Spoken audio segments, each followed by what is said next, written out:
The reality for Manchester United right now is that the midfield situation is the #1 priority heading into this summer. It is not a debate. It is not a rumour. It is the clearest signal the club has sent in months. The gaping hole left in the centre of the park is the defining issue, and the recruitment team knows it. Multiple targets are already being assessed, multiple positions are under review, and the financial decisions being made over the next few weeks will shape what kind of squad Michael Carrick has available for the start of next season. This is not a club that is simply browsing the market. This is a club with intention. And today, we are going to go through every single piece of confirmed information, every rumour, and every angle, one by one, in detail. Let me be absolutely clear about what is at stake here. Manchester United are currently sitting in 3rd position in the Premier League under Michael Carrick. The momentum is real. The belief inside the building, according to those close to the squad, is genuinely positive for the first time in a long time. But momentum without reinforcement is temporary. If the club fails to strengthen the right areas this summer, this window could be remembered as the moment United had the chance to build something and let it slip. If you want this level of detail on every Manchester United story as it develops, hit that subscribe button right now. This channel exists to give you the full picture, not just the headlines. Now let us go through every piece of information in detail. Midfield is the priority. Here is the plan. The clearest piece of intelligence available right now is that Manchester United are expected to sign 2 midfielders this summer and potentially give a 6th midfield option to an academy player. That is the direction being discussed. The more realistic path, rather than signing 3 senior midfielders, is to bring in 2 experienced players and trust a young talent from the academy to fill the remaining slot in the squad. This tells you something important. It tells you the club is not panicking and throwing money in every direction. There is a structured plan. 2 senior signings, 1 academy promotion. That is a sensible approach. And it reflects a club that is beginning to think more clearly about squad building. Now, who are those 2 senior midfielders likely to be? Exequiel Palacios, the Leverkusen target. The situation with Exequiel Palacios is one of the most interesting stories in this entire update. Manchester United are interested in the Bayer Leverkusen midfielder, and they view him as a potential Casemiro replacement. However, this will not be a straightforward deal. Manchester City are also monitoring him. That is significant competition from a club with serious financial power. Bayer Leverkusen do not want to sell, and his contract runs until 2030. Any deal would likely cost 50 million euros or more. My analysis here is simple. When a club does not want to sell, has a contract until 2030, and the fee is 50 million euros plus, with City also in the picture, this is a complicated deal. United will need to move decisively and offer something that convinces Leverkusen to even consider a conversation. The player profile makes sense as a Casemiro replacement, but the path to getting it done is far from clear. Alan Varela, the Porto option. Manchester United have identified Alan Varela of Porto as a key transfer target. The club views him as the ideal long-term successor to Casemiro, someone capable of anchoring the midfield for years to come. Porto have placed a release clause of 75 million euros on Varela. That number is significant. It is Porto's way of saying they know his value and they are not going to be lowballed. United are keen on securing a player with the physical and technical qualities to control the deepest midfield position for an extended period. What I find interesting about Varela is the long-term thinking behind his recruitment. This is not a quick fix. This is a player United are identifying as a foundation piece for the next 5 or more years. At 75 million euros, it is a significant investment.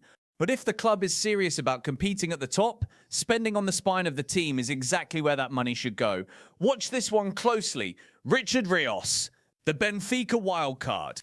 This one has real intrigue to it. Manchester United, Napoli and Fulham are all tracking Richard Rios of Benfica.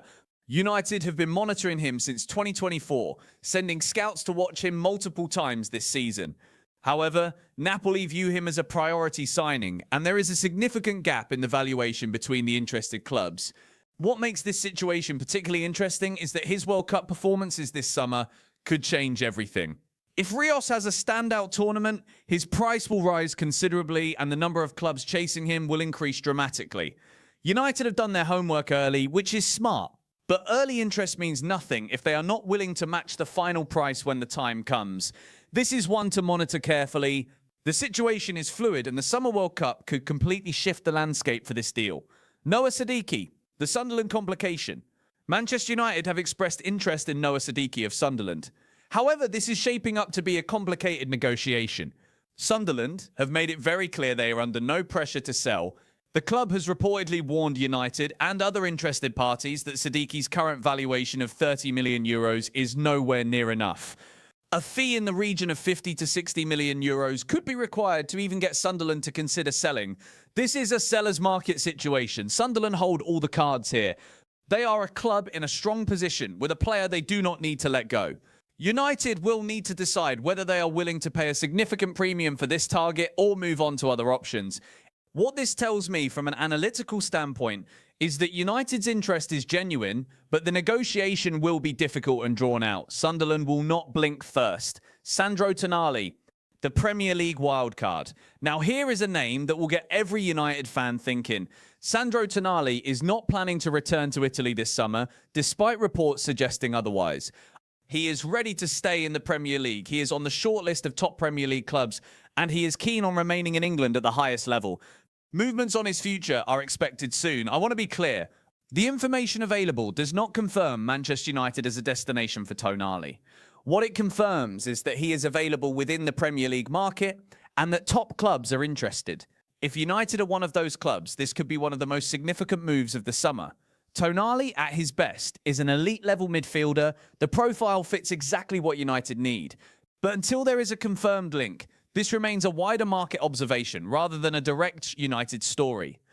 That said, any United fan should be paying very close attention to where Tonali ends up. Now let us move to the attacking positions because United are active there too. Morgan Rogers, the Aston Villa target. Manchester United regard Morgan Rogers as a serious target. He is priced at £80 million or more by Aston Villa. Importantly, Rogers himself is not pushing for a move. He is not agitating or making noise. Aston Villa are the ones who feel it is the right moment to cash in, given his age and value in the market. United want him as a left-sided option, and he has admirers among senior figures at the club. This is a very interesting dynamic. When a club wants to sell, but the player is not demanding a move, the negotiation sits entirely between the two clubs. Rogers has leverage because he is valued and not desperate to leave. United will need to make a compelling offer, not just to Villa, but also to convince the player himself that Old Trafford is the right next step. At £80 million plus, he would be a major investment. But a player of his profile, as a left-sided attacker with pace and creativity, is exactly the type United have been missing. Christian Pulisic, the opportunistic target. Manchester United are keeping close tabs on Christian Pulisic of AC Milan as they explore attacking reinforcements. The winger has just 12 months remaining on his current contract.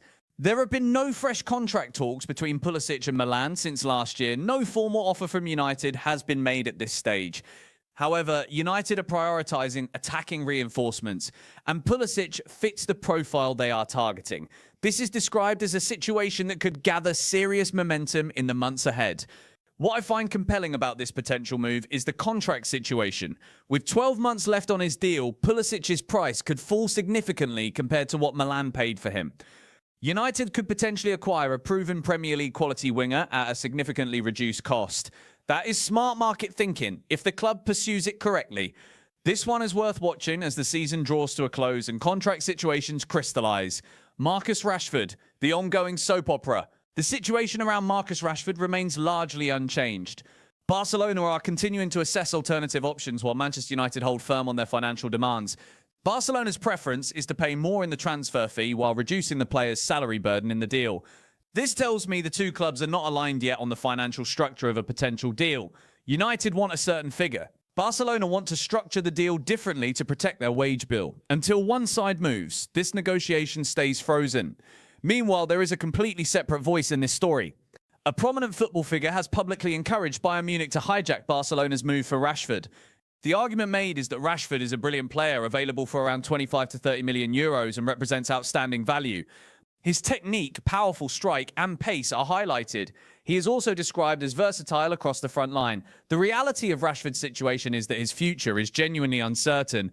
Multiple clubs are circling, United are still holding firm on their price, and Barcelona have not committed. If Bayern were to enter the conversation seriously, this story could develop very quickly. For United supporters, the key question is whether the club gets a fair return. Holding firm financially suggests they believe they can. Left back, Two options on the table.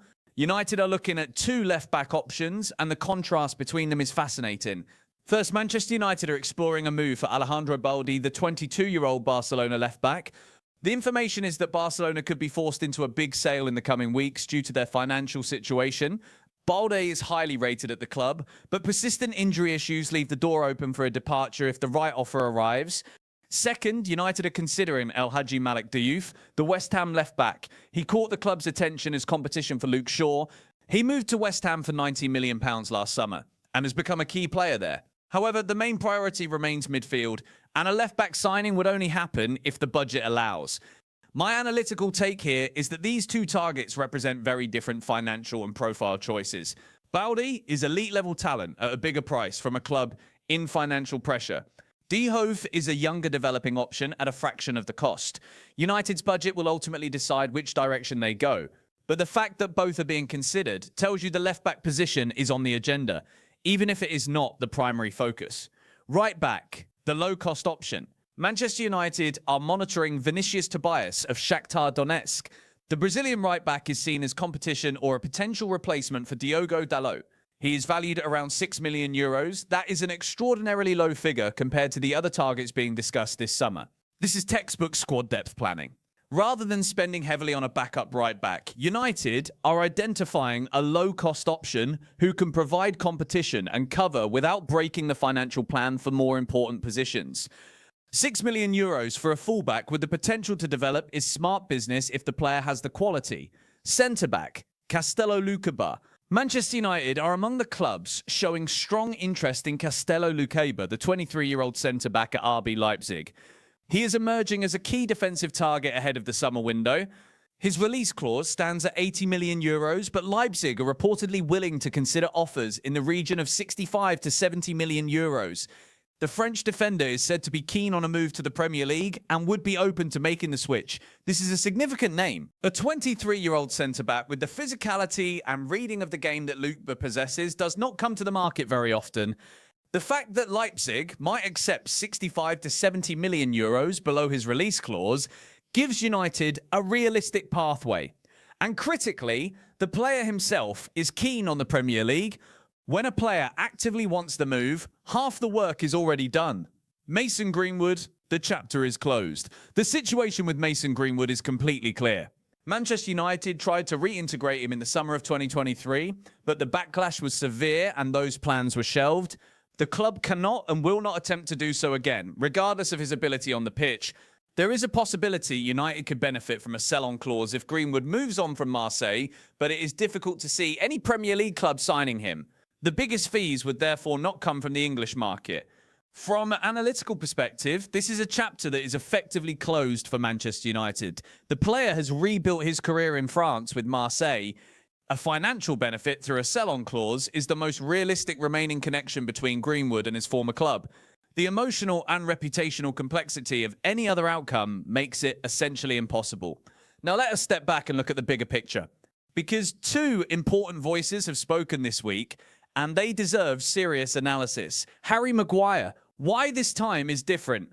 Harry Maguire has been at Manchester United through some of the most turbulent years the club has experienced. He has lived through the false dawns. He has felt the disconnect between public confidence and private reality. He has had his name booed by supporters in his own stadium. He has seen it all. So when Maguire says the current run of form and momentum is genuinely different, it carries serious weight. His reasoning is precise. He points to the structure above the manager as the key factor. The hierarchy is now settled. The chief executive and the sporting director are in place. The decision-making framework that was missing for years is now functioning. He makes clear that the manager decision needs to be made correctly and that the club needs to bring in the right players. But his overall assessment is that Manchester United now have a squad beginning to take shape and capable of competing seriously in the Premier League. The evidence supports his view. A stable hierarchy is not a minor detail. Clubs without clear leadership structures waste money, make poor decisions under pressure, and create confusion throughout the organisation. If United have genuinely solved that structural problem, everything else becomes more manageable. The summer window will test that belief. If the recruitment is right, Maguire will be remembered as someone who called it correctly at the right moment. If the window goes badly, his words will be judged harshly. Either way, his analysis carries the weight of someone who has seen this club from the inside during its worst recent years. Kobbie Mainoo. The renewal and the next step. Kobbie Mainoo has signed a new long-term contract with Manchester United. That deal is now official. It brings an end to nearly 2 years of reports that a contract extension was close but never quite done. The signing is significant for several reasons. Mainoo has rediscovered his form under Michael Carrick and has reminded the football world of his quality. He has become a defensive force in midfield, winning tackles and breaking up play in a manner reminiscent of a genuine defensive midfielder. Simultaneously, he has retained the elegance and press resistance that made him stand out during his debut season. However, Mainoo has been direct about what he wants to add to his game. He wants to score more goals. And looking back at his debut campaign, the ability is absolutely there. He scored against Wolverhampton Wanderers with a composed, curling finish. He produced a stunning goal against Liverpool, swivelling and curling into the top corner. He scored in the FA Cup final against Manchester City. These were not lucky goals. They were goals of real quality and composure. The one thing Mainoo wants to achieve at Manchester United is to win the Premier League, not a top 4 finish, not a cup run, the league title. That ambition aligns with where this club appears to be heading under Michael Carrick. The combination of Mainoo's renewed contract, his stated ambition, and the broader squad building happening around him paints a picture of a player who genuinely believes in what is being built. For United supporters, Mainoo represents something rare right now. He is a homegrown talent of genuine world-class potential who wants to be at the club, is signed up long-term, and is improving every week. In an era where player loyalty is almost impossible to find, that is something to value enormously. What does all of this add up to? Let me bring this together now, because when you look at all of this information at once, a very clear picture emerges. Manchester United are entering the most important summer transfer window in several years with a defined strategy. The midfield is the top priority. 2 senior signings are being targeted. An academy player is expected to be given a senior opportunity. Multiple midfield targets are already identified across different profiles and price points. In attack, Morgan Rogers represents a serious left-sided target at significant cost. Christian Pulisic is being monitored as a potential opportunistic addition due to his contract situation. Marcus Rashford's future remains unresolved, but the club is holding its financial position. In defence, Castello Lucabar is the standout centre-back option. Alejandro Balde and El Hadji Malik Diouf provide 2 very different left-back routes. Vinicius Tobias offers low-cost right-back depth. The management structure above the playing staff is settled for the first time in years, according to those closest to the situation. The manager question is likely already decided internally. And crucially, the players at the club, led by voices like Kobbie Mainoo and Harry Maguire, are expressing genuine belief in what is being built. This is not a club in chaos. This is a club in transition. A club that has made serious structural mistakes in recent years and is now beginning to correct them. The evidence is not perfect. There are still complications.